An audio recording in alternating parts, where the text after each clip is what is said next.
So, the SPFL season has come to an end. It's been about 3 weeks, or nearly 3 weeks I think it has been since the last game finished in the league. My apologies, I should have got this video out sooner. But, I've just not really been paying attention, and now it's coming out the new. We'll start from 12th place and work our way up, going through my predictions, and just kind of seeing how badly I messed up. So, dead last I put Moss County. They finished in 6th place, just missing out on European football for next season. I just thought Moss County they lost too many of the better players. Malcolm Mackay, first job I think it was 8 years? 7-8 years in professional management. Oh, wasn't he? Or was it? No, because he was in the 2014 side. So it was about 7 years. So I mean, back to when he was at Cardiff, I think it was about 7 years ago.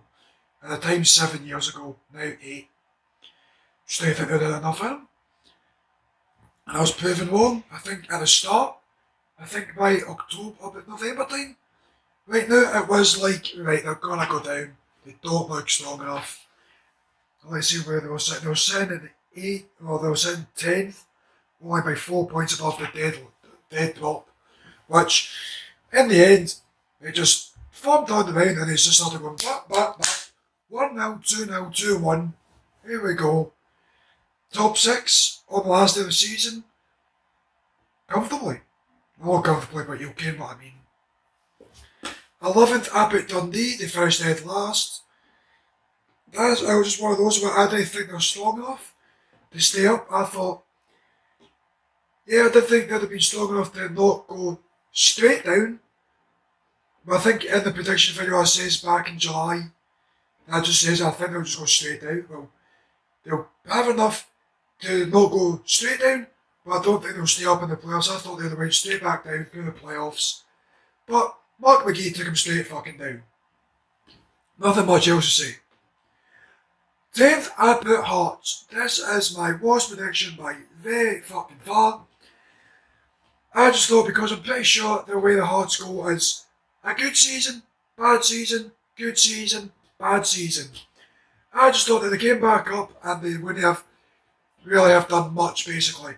I thought they'd been probably more of a mid-table start to the season but then just drop off and finish in 10th.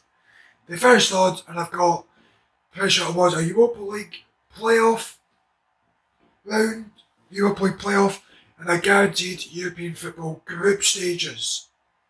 Guaranteed this season, coming up, obviously.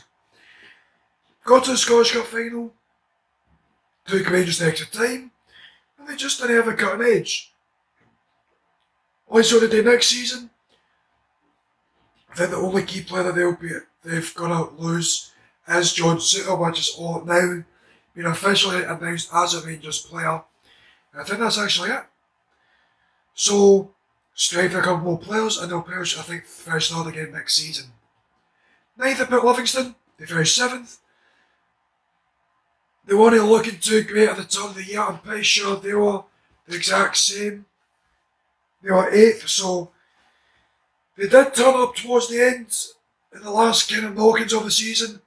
They just weren't good enough to get that top 6. Thankfully, Macklin fucking nicked it for them. At the last kick of the game. But Livy just weren't good enough to... I just didn't think they would have... Because I think last season they finished 6th.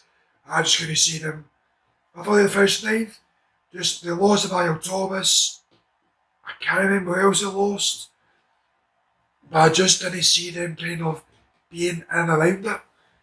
And they nearly were at the end of it, which, if we didn't score the last kick of the game and they got top 6 and we didn't, couldn't really have complained. But, Livy, obviously you'll be like, get fans will say like, oh, they should have finished 6th and like, oh, even 5th and got Europe. This is where the split needs to go. But the reason that they've had a good end of the season and they finished with more points is because they played shite teams. They didn't have to play Rangers or Celtic or Hearts again. They had to play Dundee, St Johnstone, Aberdeen and St Mirren. But I don't know what their last points were. I'll check them out. But this is where the split is of where, right, they finished with more points. But that's because they played shitter teams. So in the split, they had bet Aberdeen, bet Hibs, drew St Johnstone, drew St Mirren and bet Dundee. Picking up 11 points out of a possible 15. You can't complain. Like, if you're playing Rangers, Celtic and Hearts, you don't pick up any points there. Dundee United, you probably don't pick up any points there. County, you might pick up a point there. So then and if we'd finished in the bottom six, we might have done what Livy done, 3 wins and 2 draws, and then it would be like, oh, Motherwell should be getting Europe. Swings around the bounce, isn't it? 8th place, I did with my club, Motherwell. I didn't think it would have been a relegation scrap like the season prior. At the halfway point, we should have been cruising. We should have finished 4th, just missing out on 3rd place finish. If we had strengthened correctly in January, if we had kept Tony Watt, I think we would have been more than comfortable of finishing 4th by fucking a clear mile. It would be awesome hearts to see who finishes 3rd. That's what I strongly believe. But guess what? The fucking form went from up to oh no, what's that? But we did pick up the points ultimately when we actually needed them to get a top 6 finish, and then Europa League, Conference League qualifiers for next season. Now there are question marks over Graham Alexander. He does, I think, have 2 seasons left on his current contract when he obviously signed an extension in November time, I think it was. I don't know. But I think we'll do well next season. What he say we strengthen like? Strengthen well, why not? I see what happens.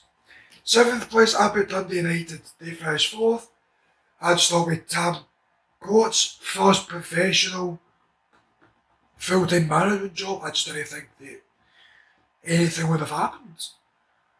Because I think Dundee United finished 7th last season. Well, they finished 9th last season. It was us in 8th and then St Mirren in 7th. I just didn't think of it. And they looked like they were struggling. Tony Watt went in and I think just gave him a bit of a lift. I think Watt's only scored 2 goals since then. Since January. Same for them. Unfortunately, one was against us. But he lifted the club and they deserve 4th at the end and not us. 6th place, I'm put St Mirren. I think they lost. Who was it? I don't know how you pronounce him, but Badek? No. Vladimir is all I'm going to say. The guy that's now, I think, playing at Cardiff. He's only just moved to Cardiff City now in the Championship. After going to Salford, then League 2, then League 1.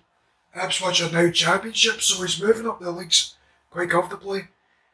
And I think Dennis, I thought, it was between basically us, Dundee United and St Mirren, who I thought would have got a top 6. I was swings and roundabouts, but St Mirren finished 9th.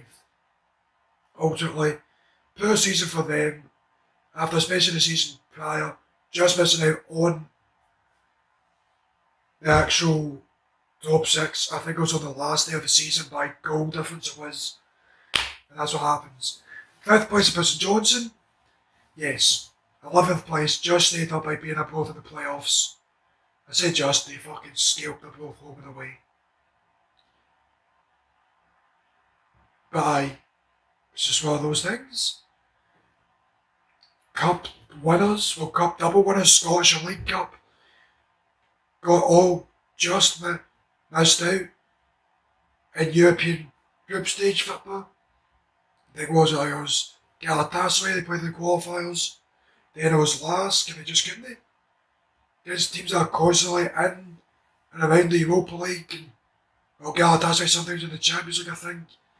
It was one of those, you sold 2 of your best players, I think. Jason Kerr and I think it was Ali McCann. If I'm wrong, just let me know. But aye, stay strengthening. Clearly, they just weren't good enough. They just took too long to find their form and just avoided the dead drop. Fourth about Aberdeen, 10th. I just thought, so are those. Stephen Glass won't really push for a top 3 finish, but should have more than enough of a squad capable of finishing fourth again Europe. Nah. And the Jim Goodwin, the amount of players have already left by telling the contracts and everything. Let's see what he does in the summer. And let's see, does he get Aberdeen back into European places again? We'll see about that. Third about Hibs. I just thought, if they get Martin Boyle, they probably would have been better. But the appointment of Sean Maloney, clearly not good enough. They sacked Jack Ross, which was 7th, with like 4 games in hand, and if they'd won, I think, one of them, they would have been in 3rd, or like a point behind 3rd. So, it was stupid for them. And now they've got Lee Johnson, which I think is a good appointment. And if they recruit right, I think they'll get top 6 next season. Moving on to the top 2, I think it's pretty much self-explanatory. I put Celtic because I thought just the season that they had and the attempt to win 10 in a row under Neil Lennon was abysmal. Then I think anything over it. I thought with Postecoglou, I thought right, first season in a full new league, everything. We're signing Kyogo, what was it, Jota, Vickers, fuck knows who else it was, Giamakis. I just wasn't really inspired by it. I just thought like, it's gonna be one of those where I'm more confident with Rangers winning the league than Celtic, but at the end of the day, Celtic was 6 points behind Rangers at the turn of the year, and Celtic just went up a gear. Signing Tati, Maida, Jota went up another level, Kyogo fucking performed very well, especially probably missing about 3-4 months of the actual season. It was just one of those of where, let's see what happens like. And obviously, as I say that, I didn't put Rangers to win the league. I thought, as I just said literally 30 seconds ago, that pretty much Celtic, after an abysmal season under Neil Lennon, wouldn't really have done too much about it. But, fair play. I think at the end of it, it was only by about 4 points that they won the league by, but it was more than enough. Scored, I think, highest goal scorers in the division, and I think maybe lowest conceded in the division, which I would say 9,000 times out of 9,000 times in one, that basically happens. I'll check it now and see if it was actually true. I'm pretty sure it was. Best goal scorers and best defensive, yep. And that is basically how you should win leagues. That's how leagues should be won. You score the best, you can see the least, and you win the league. Doesn't always happen, but aye. This season in the SPL, you say SPFL, fuck off. I say SPL, I don't switch. I think it was pretty much for what? It was pretty much for about what? October, November time, straight through to the end of the season, where anyone from 4th to 9th could have got a top 6. Obviously, I don't think my club would have been near it. At the start of the season, come the new year, I thought it would have been a thing of 2-3 players, and then that's it. We'll get it, and we'll be singing we'll go on the European tour, which at the end of the season, it did happen, thankfully. Hopefully, I'll be able to play my first European game for Motherwell, because going into it will be my 10th season as a season ticket holder, which I'm only 20 years of age. Only recently turned 20. It's mental to say. Obviously, the first season, first time I would have went would have been the 2014 15 relegation playoffs. But I couldn't go because my uncle was walking and I was like 12, 13. Maybe about 13, I just really walk off at my own. And then the next time was the 2020-21 season, which was COVID hit. Where we couldn't even go. If I was allowed in the stadium until I think it was the playoffs in Scotland, right at the end of the season. So aye. But with that, that's the end of the video. For the teams that don't feel like well at Rangers Celtic, that's pretty much going to be who wins and who finishes second, and then Dundee. Then the next closest was Livy. Then it was the likes of Dundee United and us, and St Mirren. Then you had +6 and -6s and +7s. So aye. But that does wrap up yet another predictions look back. The video previous was probably my Premier League one. Which that, if you haven't watched it, I would say go back and watch it because those predictions pretty much are the way that the SPL one went. Obviously, the top two are much easier to call, and one of the teams that also did go down in the end, I kind of did call also. But that is the end of the video. If you did enjoy me going back and talking about and looking at my ultimately shocking predictions for how I would have thought the season would have went, drop a comment below what you thought. Obviously, I just try and go off the basis of how do I personally feel the squad looks to how I would manage it. Because obviously everyone's got a different philosophy of football, of how they see the game. I'm only 20. You'd probably get like 40-year-olds slagging me off and saying like, oh, this is how football should be played. You're thinking of 80s and 90s football. I'm thinking of modern football. Although I think the game should be played, so obviously it's going to be fairly different. But the cookie crumbles the way the cookie fucking crumbles. But I'll catch you in the next one. Goodbye.